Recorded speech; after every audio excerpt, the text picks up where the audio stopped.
ولا قوة إلا بالله العلي العظيم. رب اشرح لي صدري ويسر لي أمري واحلل عقدة من لساني يفقهوا قولي وسدد لساني واهد قلبي بحق سيدنا محمد صلى الله عليه وسلم.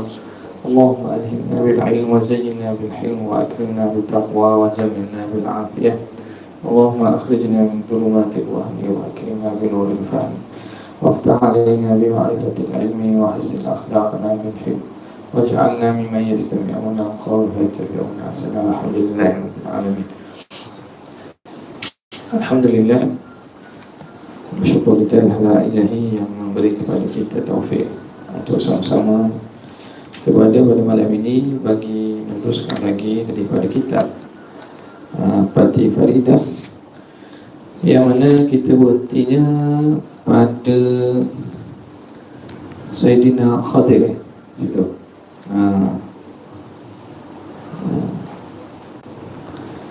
Pada pembicarakan tentang Sayyidina Khadir dan lain-lain setengah daripada Anbiya. Bismillahirrahmanirrahim. Qala al-muallif rahimahullah wa nafa'ana bihi wa bi'ulumihi wa asrarihi bid-darin amin ya rabbal alamin. Kata pengarang Sayyiduna Al-Khadir. Khadir itu bacaan yang paling masyhur, yang paling kita kata ramai inilah baca dengan Khadir. Al-Khadiru dan lain-lain setengah daripada Anbiya, daripada para Nabi. Kata pengarang dan setengah daripada Anbiya, antara ramai-ramai Nabi-Nabi itu yang kita tidak tahu berapakah jumlah mereka secara tepatnya, kerana Allah Ta'ala cerita minhum man qasasna alaika wa minhum lam naqsushum alaik. Ada di kalangan para Nabi ni kami ceritakan kepada kamu, ada di kalangan mereka yang kami tak cerita. Jadi itu pandangan paling kuatnya, bilangan Nabi ni tidak dapat diketahui secara pasti ramai mana. Namun di sana ada riwayat yang mengatakan para Nabi ni bilangannya 124,000 dan daripada 124,000 itu 313-nya para Rasul. Maka di sini setengah daripada Nabi dan setengah daripada Rasul yang tidak diceritakan itu ialah Nabi Al-Khadir alaihi salam. Jadi termasuk Nabi Khadir. Buktinya apa? Kerana buktinya dia termasuk daripada Nabi dan dia masuk daripada, tidak kita gelarkannya di kalangan para wali saja. Kerananya dalam Quran menyebut bahawa Allah mengajar kepada Khadir ini ilmu, yang mana ilmu tu Tuhan ajar langsung kepada Khadir. Atainahu rahmatan min indina wa 'allamnahu min ladunna ilma. Atainahu rahmatan, kami beri kepadanya rahmat dari sisi kami, wa 'allamnahu min ladunna ilma, dan kami berikan kepada mereka, kepada Khadir ini, min ladunna, dari pihak kami, ilmu. Jadi di sini ada ilmu khusus yang Tuhan beri langsung kepada Nabi Khidir. Jadi di sini menunjukkan bahawa ada sana wahyu yang diturunkan kepada Nabi Khadir. Maka mengikut takrif para Nabi, Nabi Khadir ni Nabi lah.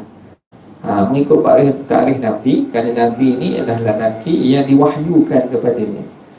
Sebab itu kebanyakan ulama, ini dicerita ni pandangan yang paling kita kata paling masyhur dan paling ramai, yang kuat lah, adalah mengatakan bahawa Nabi Khidir ini bukan Nabi, orang soleh, wali.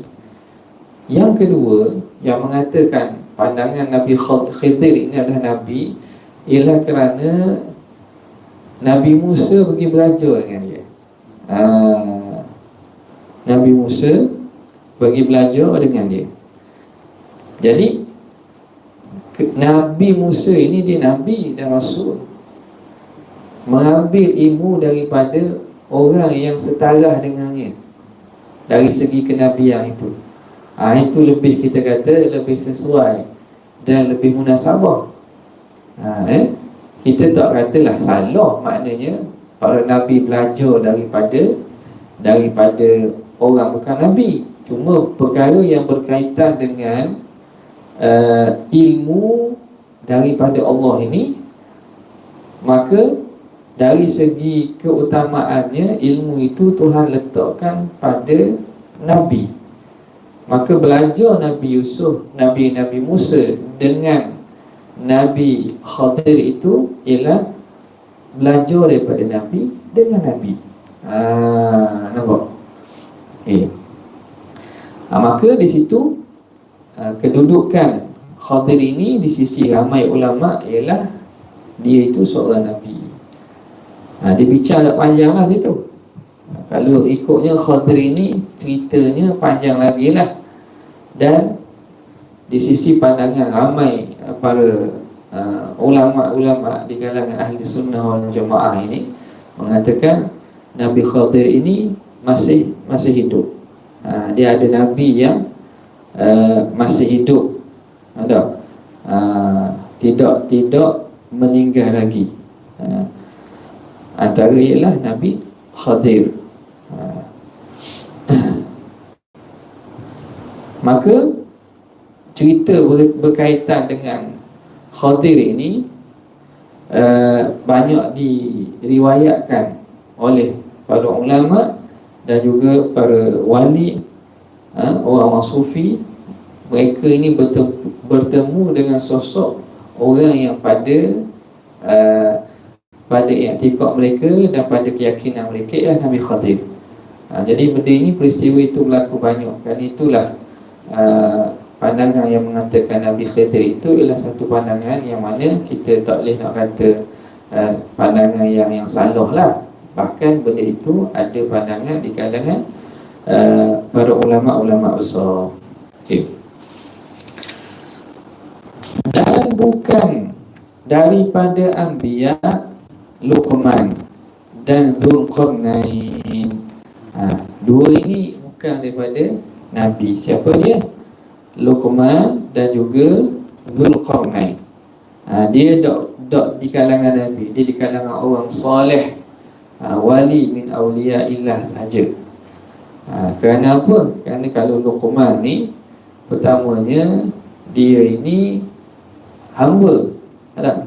Dia ini bekas pada hamba. Jadi antara sifat Nabi ni, dia mestilah orang yang merdeka. Mesti orang merdeka. Jadi Luqman ni, kerana dia itu pernah menjadi hamba, maka dia tidak termasuk di kalangan orang yang kena dengan takrif Nabi. Dzulqarnain pula tidak ada riwayat atau sandaran yang mengatakan dia menerima wahyu daripada Allah. Bahkan namanya disebut kerana dia menguasai luasnya dunia ini. Orang kata yang menguasai dunia luas ni, dua Islam, dua kafir. Yang Islam ni ialah Dzulqarnain, dan Nabi Sulaiman alaihissalam. Yang kafirnya ialah Nebuchadnezzar, Bukhtanasar kalau bahasa Arab. Nebuchadnezzar ini daripada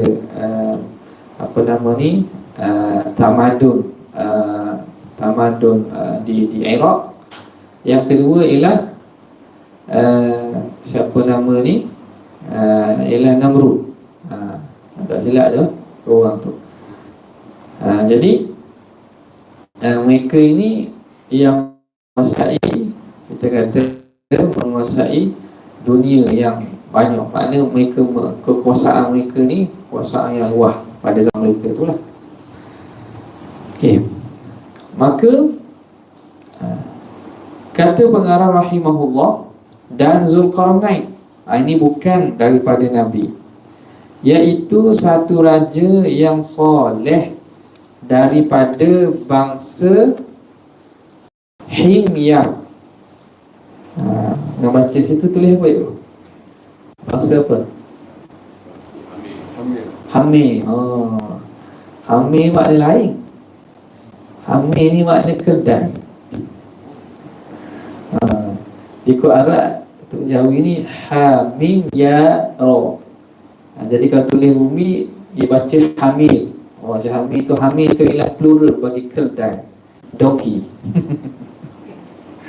Dia tak boleh baca Hamir, Himya. Himya. Dia eja kod Jawi, kod Arab sama je. Hamim ya ro. Hamim ya ro. Dia baca salah Hamil, Hamil. Hamil tu makna kedai, donkey. Kedai. Himyar. Himyar, bangsa Himyar. Jadi kena ejah tu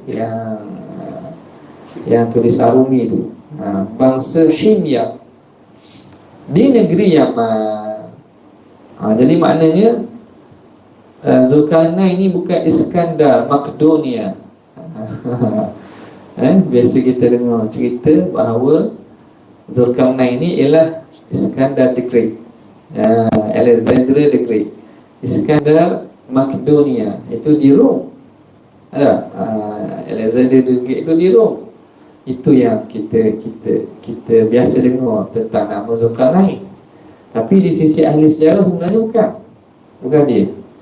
Dan kalau tengok kepada jajahan takluk Iskandar the Great ini pun dok lah sampai luas sedemikian. Dia sekedar Rom, lepas tu dia lebih sikit daripada negeri-negeri Syam ni. Jadi yang dimaksudkan di sini ialah Zulkarnain ini ialah raja di negeri Yaman daripada bangsa Himyar, bukan daripada bangsa Rom. Mak Saleh dia buat cerita baru. Cerita tu the Alexander the Great.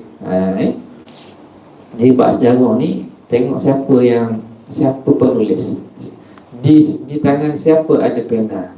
Orang itu yang boleh menulis sejarah mengikut apa yang dia nak. Dan bukan Nabi juga.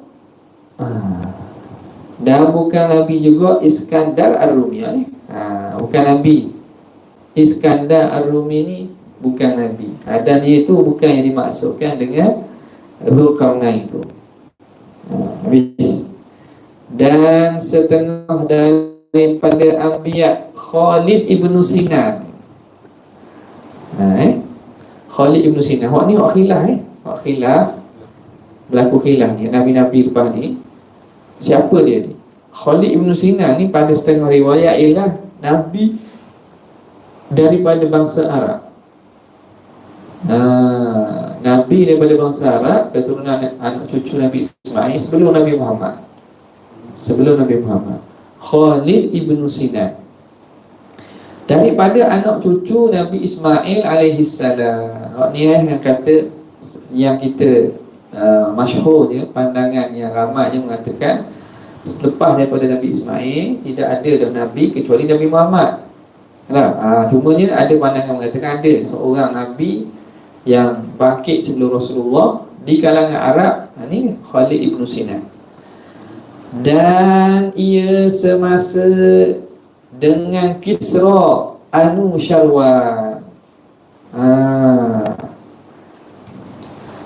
Dia semasa dengan Kisra Anushirwan. Kisra ni ialah raja Parsi.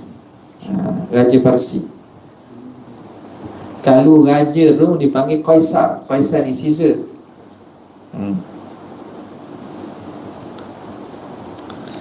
Jadi Anushirwan ni ialah raja bagi negeri, kerajaan Parsi. Bahasa putih saya tak pasti dia Nusyawan juga ke apa. Rasanya ada gelaran dia. Okey. Jadi itu Qaisar.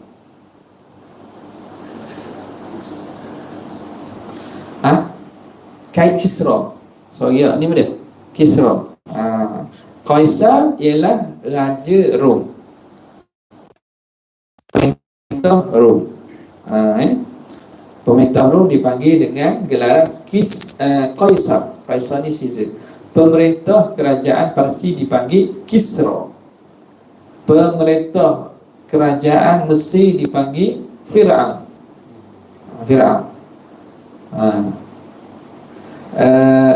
Pemerintah kerajaan Habsyah dipanggil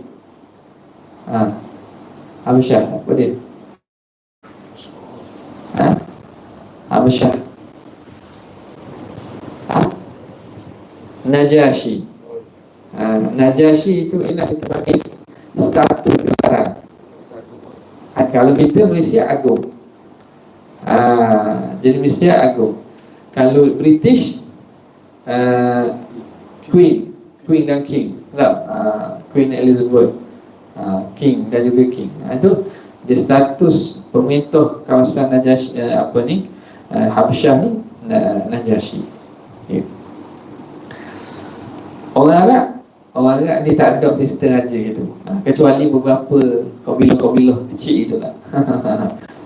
Mereka dia jenis sistem ketua kabilah. Hidup satu secara ramai gitu. Jadi dan ia semasa dengan Kisra Anusyirwan. Dan Khalid ini kemudian daripada Nabi Isa 300 tahun. Jadi dia ni lepas Nabi Isa bangkit dah lah. Lepas Nabi Isa nanti jadi Rasul, sebelum Nabi Muhammad 300 tahun lepas tu, menyuruh ia akan manusia supaya mengikut agama Nabi Isa. Jadi dia ni bawa ajaran daripada Nabi Isa, iaitu daripada Injil.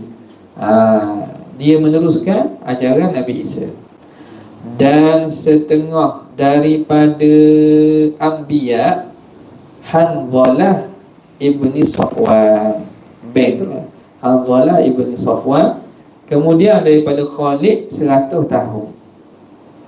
100 tahun lepas tu. Dan membunuhkan dia oleh kaum dia. Bukannya bunuh kaum dia, kaum dia bunuh dia. Sebab dia seru kepada agama mentauhidkan Allah.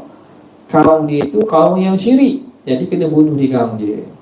Jadi yang ni Allah Ta'ala sebut para Nabi ni ada di kalangan mereka dibunuh oleh kaum mereka. Bangsa Bani Israel bunuh Nabi mereka itu, benda itu biasa di kalangan umat-umat terdahulu. Jadi dah membunuhkan dia oleh kaum dia. Kaum dia bunuh dia sendiri. Sebab itulah penting kita bukan nak pemimpin dia baik, rakyat kena baik. Rakyat tu kena baik. Pemimpin kena baik. Baiknya pemimpin bila baiknya rakyat. Pemimpin kena baik, rakyat kena baik. Macam mana rakyat nak kena baik ni? Rakyat nak baik bukan 5 tahun sekali ngundi. Dia kena sombong. Sombong macam mana? Kena hidupkan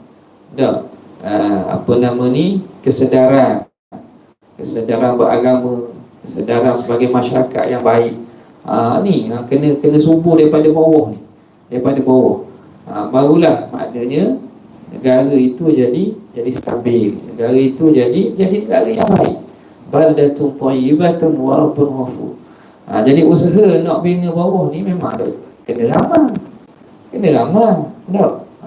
Ia kena daripada setiap orang, setiap kawasan, setiap bahagian, setiap daripada kampung. Kena ada makna nak bawa masyarakat sekeliling itu kepada kebaikan. Agak seorang je tak jadi.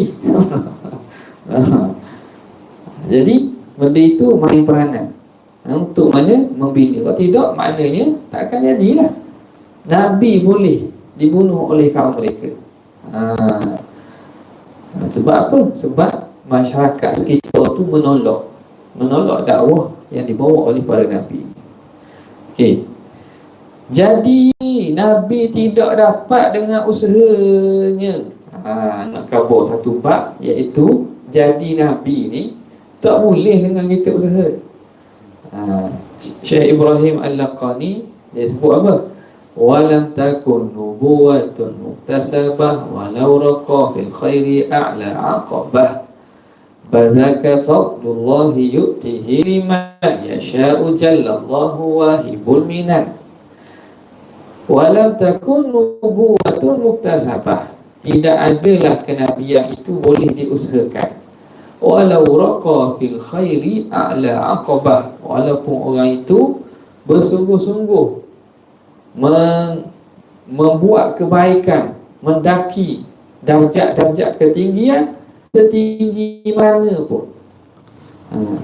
Baka fadlullah, tapi kenabian ini anugerah Tuhan. Yu'tihi liman yasha, yang Tuhan beri kepada siapa yang dia nak. Jallallahu wahibul minan, maha tinggi, maha agung Tuhan yang memberi akan anugerah-anugerah. Jadi kenabian ini tidak dapat diusahakan. Dan wajib kita i'tikad bahawasanya jadi Nabi tidak dapat bagi seorang dengan usaha. Tebinglah baik mana pun kita tak boleh jadi Nabi. Nampak tak?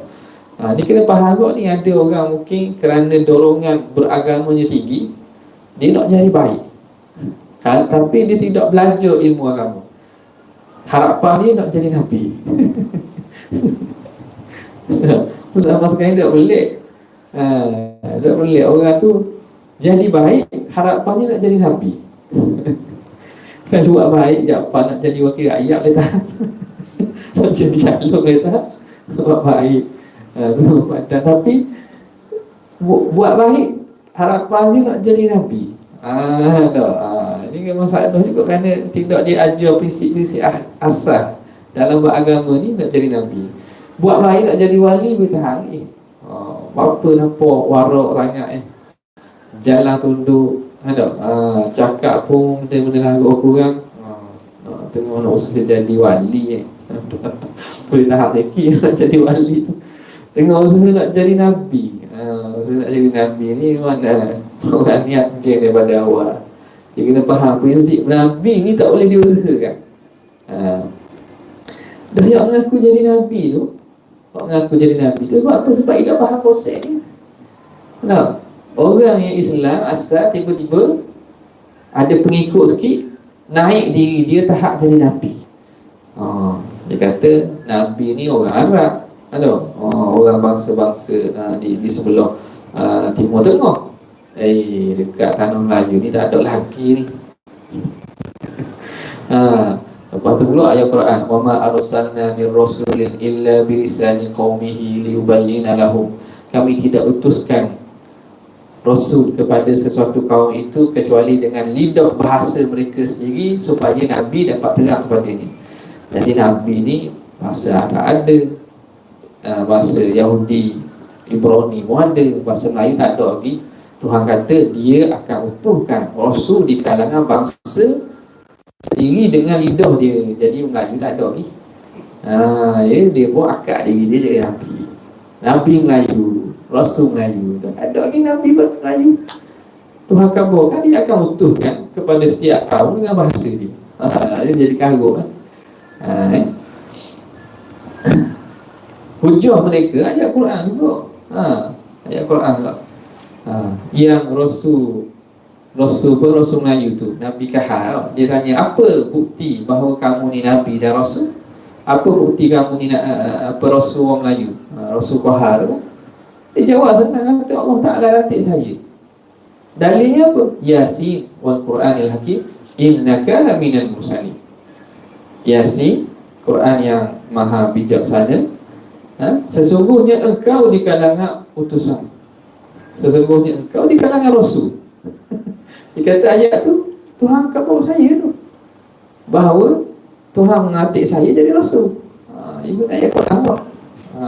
Dah. Orang tanya dah, kalau ayat tu saya baca, saya jadi rasul lah. Dok, awak tidak dilantik. Saya Tuhan lantik saya. Jadi ini di samping apa mungkinlah ada masalah-masalah halusinasi ke itu kita tak tahu lah. Tapi yang pentingnya kenapa jadi macam ni, kerana kefahaman akidah tu dia tak faham dia asal akidah. Jadi perlu diajarlah masuk dalam masyarakat, ajarlah di segenap tempat-tempat supaya akidah ni dapat difaham dengan cara yang betul. Dia kata lagi, dan wajib kita i'tikad bahawasanya jadi Nabi tidak dapat bagi seorang dengan usaha. Tak boleh kita usaha. Dan jikalau banyak melampaui dengan beramal, beramal sungguh dia pun, sungguh-sungguh beramal, kalau pula, dan buat kebajikan sekalipun, buat baik banyak sekalipun, tak boleh jadi Nabi. Tak sedeki lah jadi Nabi. Tak sedeki, tak susah hati. Tak susah hati. Susah hati tak boleh jadi Nabi. Tak susah, pakat lain hati lagi. Tak. Bahkan dapatnya dengan kurniaan Allah bagi mereka yang ia kehendak tu, badzalika fadlullah. Kerasulan, kenabian ni dengan kurnia Allah. Bagi mereka yang ia kehendak, Tuhan beri kepada orang yang dia dipikir layak lah. Yang dipikir layak. Jadi hatta kenabian pun, pakat yang paling mulia kenabian ialah hamba lah. Sebab itu Rasulullah ketika Allah Ta'ala panggil dia untuk bermunajat dan pada menerima sembahyang pada malam Isra Mi'raj, Allah Ta'ala seru dia dengan darjat kehambaan.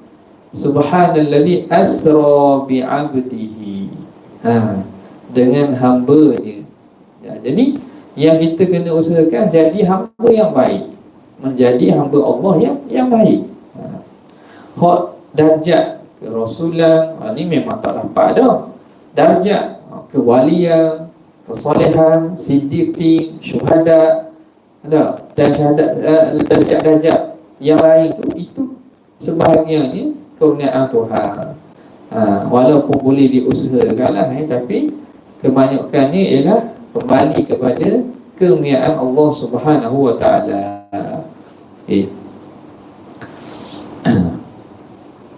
Bahkan dapat dengan kurniaan Allah bagi mereka yang ia kehendak. Kemudian mukjizat bagi anbiya pula. Dan wajib i'tikad pula bahawa Allah menguatkan segala anbiya dan rasul-rasul dengan beberapa mukjizat yang zahir daripada mereka itu. Antara perkara yang kita wajib i'tikad, Allah menguatkan, ta'yid, Allah memberi menguatkan para Nabi ni dan Rasul dengan beberapa mukjizat. Ada mukjizat-mukjizat yang Tuhan beri, yang zahir, yang nyata, lahir, yang kedua daripada mereka itu. Mukjizat daripada para Nabi ni Tuhan zahirkan pada diri Nabi dan diri Rasul. Kenapa Allah Ta'ala berikan mukjizat? Sebab untuk menjadi bukti benar perkataan mereka itu Nabi dan Rasul. Kalau tidak ada, macam mana orang nak yakin dia ni Nabi? Macam mana dia Rasul Kohar tu, dia kata mana mukjizat? Kata ayat Quran Yasin turun langit tu, hidup dia turun dah ayat Quran. Mukjizat ni, apa bukti bahawa dia kata dia Rasul, dia kata dia Nabi? Apa bukti dia Rasul dan Nabi? Jadi Allah Ta'ala bila nak utuhkan Nabi dan Rasul, Tuhan akan beri tanda. Allah Ta'ala akan beri tanda supaya dapat meyakinkan orang bahawa itu betul Rasul dan Nabi utusan Allah. Kalau tidak, takkan kita nak percaya setiap orang mengaku jadi Nabi dan Rasul. Ini juga kena faham. Pada zaman Nabi pun, orang yang ikut kepada Nabi palsu ada. Yang mengikut kepada Nabi palsu, Musailamah ibn Habib Al-Hanafi, Musailamatul Kadzdzab tu, Musailamah bin Habib Al-Hanafi daripada Bani Hanifah. Dia ni ngaku mari jumpa Nabi, minta Nabi kalau kita mana minta jawatan dengan Nabi supaya Nabi latih dia jadi Nabi juga. Bahagian kita bagi, mu ambil bahagian Hijaz, aku ambil bahagian Yamamah. Bahagian Hijaz tepi laut, bahagian kawasan bahagian tepi semenanjung Arab, aku ambil bahagian dalam. Bagi kawasan bagi kawasan. Sebab bila jadi Nabi ni bagi dia satu benda kehebatan yang mereka cari. Sebab apa? Orang akan patuh, orang akan ikut. Nabi kata kalau aku nak minta pada aku pelepas tamak, aku dah pergi. Apa tak lagi minta lagi? Minta pada aku pelepas tamak, aku tak pergi. Jadi siap Nabi dan Rasul ni Allah Ta'ala akan bekalkan dia dengan mukjizat yang menjadi bukti kepada orang bahawa ini betul Nabi dan Rasul, bukan dakwaan semata-mata. Dan mukjizat itu perkara yang menyalahi adat yang keluar ia daripada Nabi dan Rasul. Jadi takrif mukjizat itu ialah perkara yang menyalahi adat. Dipanggil amrun khariqun lil adah, perkara yang mencari adat. Mencari adat ni makna dia lain daripada biasa. Adat tu makna kebiasaan. Adat tu maknanya kebiasaan. Jadi ini kita sambung pada minggu hadapan lah, insya-Allah. Dan soalan tadi kata berkaitan dengan orang yang tidak sampai seruan. Contohnya orang yang tinggal dalam pedalaman yang tidak sampai tentang maklumat tentang Islam ni. Pendakwah pun tak ada mari, TV pun tak ada, radio, surat khabar lagi tak ada, media sosial ni tak ada juga. Orang tu macam mana? Maka orang tu hukumnya ahlul fatrah, ataupun hukumnya orang yang tidak cukup syarat mukallaf lah. Sebab antara syarat mukallaf, ikutnya syarat mukallaf dari fatrah tu Nabi dan Rasul telah diutuskan, cuma tak cukup syarat mukallaf. Nak kata dia tu macam hukum ahlul fatrah. Dia diutuskan Nabi dan Rasul, tidak ada syarat taklif, iaitu sampai seruan. Jadi bila tak sampai seruan kepada mereka tentang agama Islam, tentang dakwah Nabi, apa itu Islam, maka mereka itu tidak berdosa dan tidak dianggap ahli neraka. Masuk syurga juga lah. Masuk syurga juga. Kerana apa? Kerana Allah Ta'ala sebut dalam Quran, وَمَا كُنَّا مُعَذِّبِينَ حَتَّى نَبْعَثَ رَسُولًا. Kami tidak akan mengazab sesuatu kaum sehingga kami utus kepada mereka Rasul. Jadi Rasul telah diutus, tapi maksud utus Rasul sampai dakwah mereka. Sampai dakwah mereka, sama ada dakwah Rasul itu sendiri ataupun orang yang umat yang menyampaikan dakwah Rasul tersebut. Jadi orang yang duduk di kawasan-kawasan yang terpisah daripada dunia ini, kalau tidak ada langsung pengetahuan tentang apa yang berlaku daripada agama Islam dan tidak sampai kepada mereka tentang maklumat Islam yang betul ni, dan mereka tidak ada sumber untuk tahu, maka tidak dikira bersalah, tidak diazab. Jelas? Okey.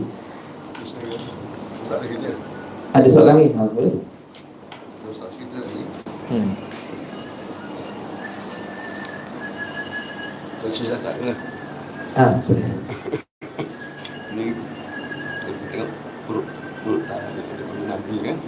Bisa kosong masih ke waktu tu. Masih kan. Langit Nabi Muhammad 571.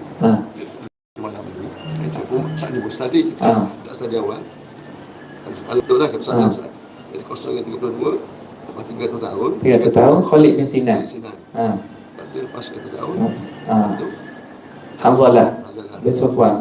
Jadi sampai sini 432. Lepas tu ada gap sini 139 tahun Nabi Muhammad SAW.